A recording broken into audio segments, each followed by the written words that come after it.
So now let's see how we can apply the drop shadow effect inside of Adobe Premiere Elements. So to do that, if I were to go to effects right here, and then if I were to go to perspective, then you can see that drop shadow is an effect that you can drag in right onto the footers.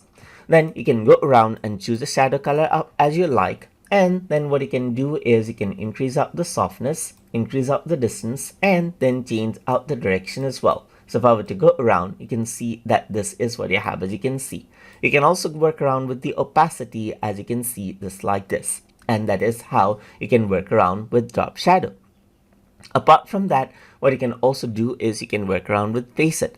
So for that, I'm just going to go around and zoom in over here. So let's just go around. You can see that I actually have this right here. So let me just go around over here and go for magnification and zoom in just like this. So now if I were to go around over here, then the other effect that I'm going to explore is in the pixelate section, and it says Facet. So let's just go around and drag this out right here.